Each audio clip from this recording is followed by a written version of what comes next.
Right now, if you search for the USS Abraham Lincoln, you will find videos of it burning, sinking, a 100,000-ton American supercarrier, wreathed in black smoke, going down in the waters of the Persian Gulf. One of those videos racked up 8 million views in a single day. The message spread across the internet like wildfire. Iran had done the impossible. They had sunk a United States aircraft carrier, something no nation had managed in generations. There was just one problem with that story. It never happened. Not one missile touched that ship. Not a single sailor was lost. And the real story of what actually took place is far stranger, and honestly, far more revealing than any explosion could ever be. Because this is a story about how you can sink a warship in the minds of millions without landing a single shot. Stay with me, because once you see how this was really done, you will never look at a breaking news video the same way again. Let's start with exactly what Iran claimed, because the sheer scale of the claim is the key to understanding everything that follows. In late February of 2026, the long-simmering tensions between the United States and Iran erupted into open conflict, and almost immediately, Iran's Islamic Revolutionary Guard Corps began issuing a series of dramatic statements. On the 1st of March, they announced that they had fired 4 ballistic missiles directly at the USS Abraham Lincoln. They framed it as a historic moment, the first direct strike on an American aircraft carrier in decades. A few days later came a second claim, this time describing swarms of attack drones descending on the ship. Then a third, involving Qatar cruise missiles fired from the Iranian coastline. For 5 straight days, Iranian state media repeated the same triumphant message on a loop. The Abraham Lincoln had been struck, crippled, set ablaze, and finally sunk. Each announcement was more confident than the one before it, and across the world, millions of people simply believed it because it arrived wrapped in dramatic footage that looked absolutely real.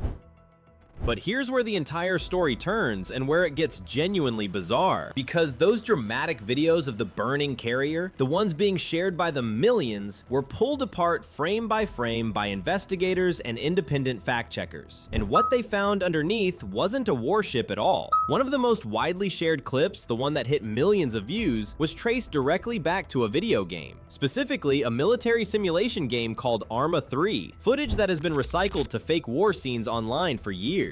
The explosions, the smoke, the sinking hull, all of it rendered by a game engine. Another viral video supposedly showing the Lincoln in flames turned out to be even older, and had first appeared online back in June of 2025 during an entirely different conflict, and was simply relabeled and re-released to look like fresh breaking news. The fact-checking organization PolitiFact investigated the sinking claim and rated it, in their own words, pants on fire, their most severe verdict for falsehood. There was no burning American carrier. There was a video game clip and a recycled old file, both dressed up to look like history in the making. And this is a known tactic. The developers of Arma 3 have themselves warned repeatedly that footage from their game keeps getting passed off as real combat online, and even published guides on how to spot the fakes. The tells are always there if you look. The slightly wrong physics, the repeating textures, the camera that behaves like a game and not a news crew. But in the first frantic hours of a breaking story,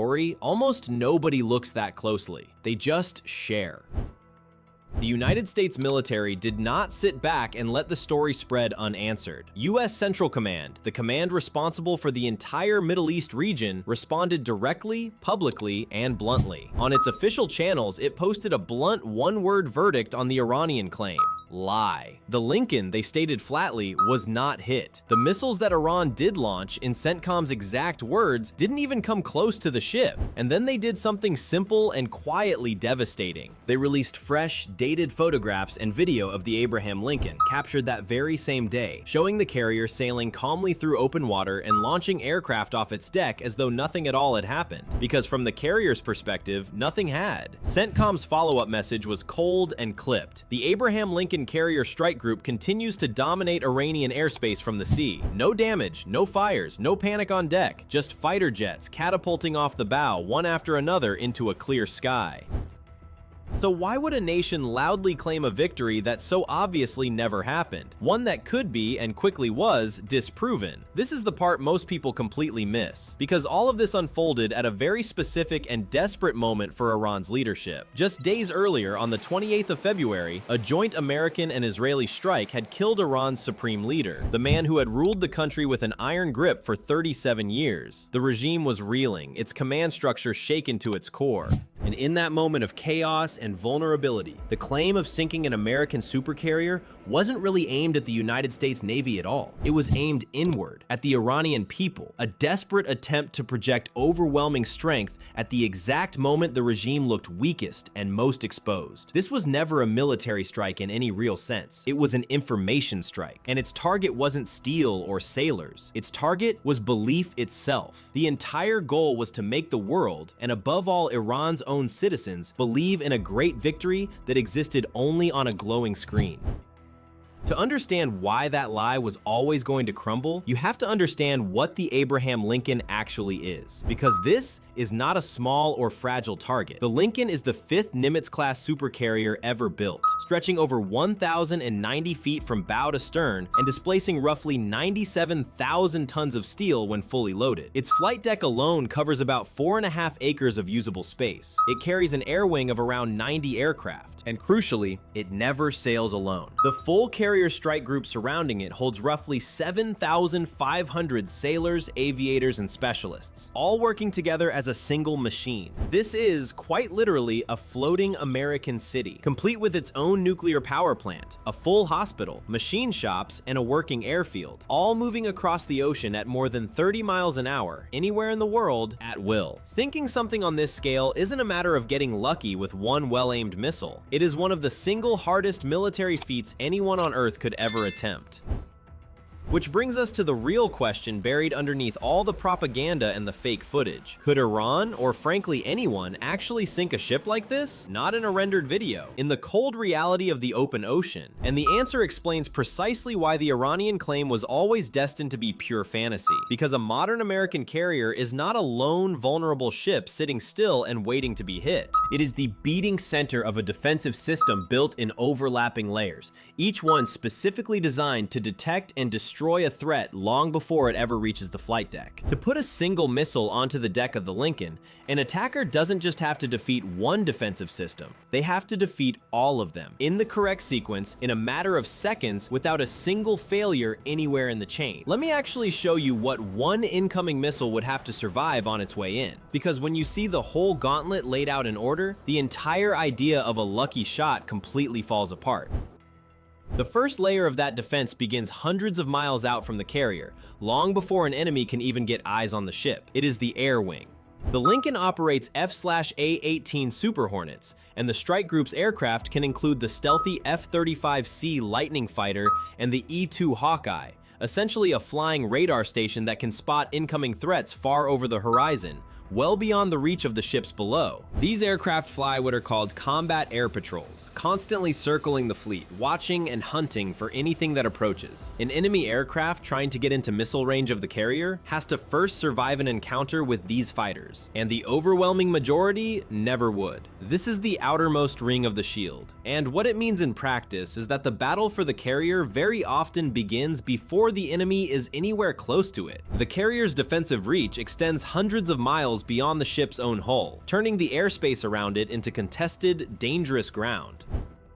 If a threat somehow slips past that outer screen of aircraft, it immediately runs into the second layer of the defense, the escort. The Lincoln never sails without a protective ring of Arleigh Burke-class guided missile destroyers around it. In this particular deployment, that meant ships like the Spruance, the Michael Murphy, and the Frank E. Peterson Jr. And these are not mere support vessels tagging along. They are among the most capable warships ever put to sea, and their entire purpose in life is straightforward: to detect, engage, and if necessary, die before the carrier ever does. At the heart of each of these destroyers is the Aegis combat system, built around the immensely powerful SPY-1 radar. Aegis can track well over 100 separate targets simultaneously, at ranges beyond 100 miles, while coordinating the defensive fire of the entire strike group in real time. It has earned the nickname the Shield of the Fleet, and for good reason. It takes a handful of individual destroyers and welds them into a single interlocking wall of radar and firepower wrapped completely around the carrier. And these ships share their radar picture with one another and with the carrier, so a threat spotted by one destroyer can be engaged by another, or by an aircraft overhead, all coordinated by the same system. It is not three separate ships defending themselves. It is one distributed weapon spread across miles of ocean, all pointing inward to protect the ship at its center. Then comes the third and final layer, and this is where any incoming missile that has survived everything else runs headlong into a dense gauntlet of interceptors, each one tuned to a different range band. Farthest out, the Standard Missile 6 reaches well over 100 miles, striking incoming threats long before they ever arrive near the fleet. Closer in, the Standard Missile 2 takes the next shot at anything that leaks through. Closer still, the evolved Sea Sparrow missile, packed 4 to a single vertical launch cell, swats down whatever manages to survive the longer range shots. And if a weapon somehow beats all of that and closes to the last few miles, it meets the final line of defense, the Phalanx Close-In Weapon System, a radar-guided Gatling gun that hurls out thousands of rounds every single minute, backed by CRAM, which throws up a final curtain of short-range missiles at nearly point-blank distance. To actually strike the Lincoln, a weapon has to beat every one of these systems in order, with no mistakes and no gaps. When you understand that chain, the fantasy of a single missile slipping through and sinking the ship stops being frightening and starts looking simply impossible.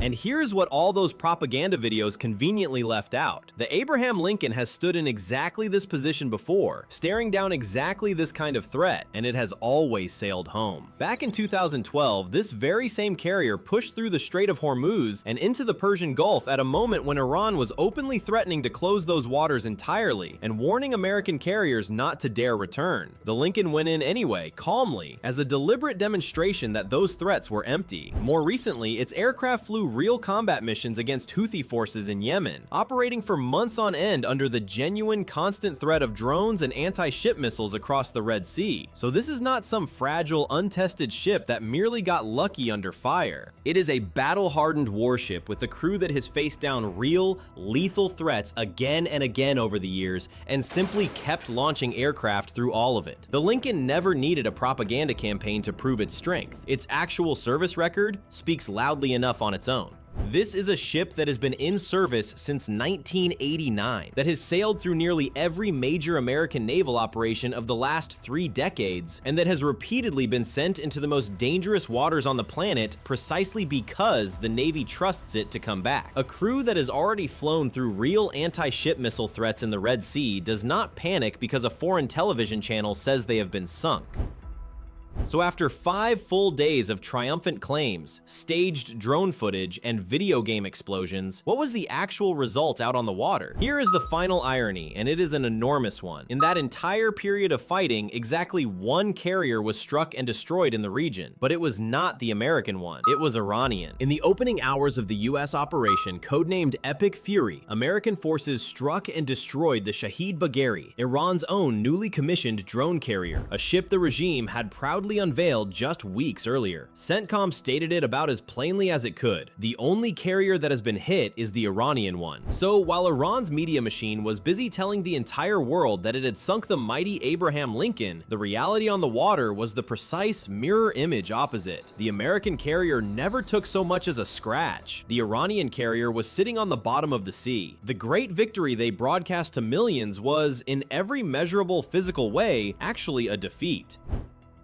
And that is the strange modern truth this entire episode quietly reveals. In 2026, the first attack on a warship doesn't always arrive as a missile. Sometimes it arrives as a video, a clip lifted from a game, an old file relabeled and pushed out to 8 million screens before anyone has the chance to check whether it's real. Iran clearly understood that the dramatic story of sinking the Lincoln could travel around the globe far faster than the quiet truth that it never happened. And for a few days, in the minds of millions of people, example. A video game genuinely did beat a supercarrier. But Steele doesn't care what's trending online. When the smoke and the noise finally cleared, the Abraham Lincoln was still right there, still launching jets off its deck, still doing the exact job it was built to do. The missiles missed, and the lies in the end didn't land either. The last carrier left standing was American. If you want to understand how modern sea power and modern information warfare actually work, subscribe and we'll keep pulling these stories apart, one warship at a time.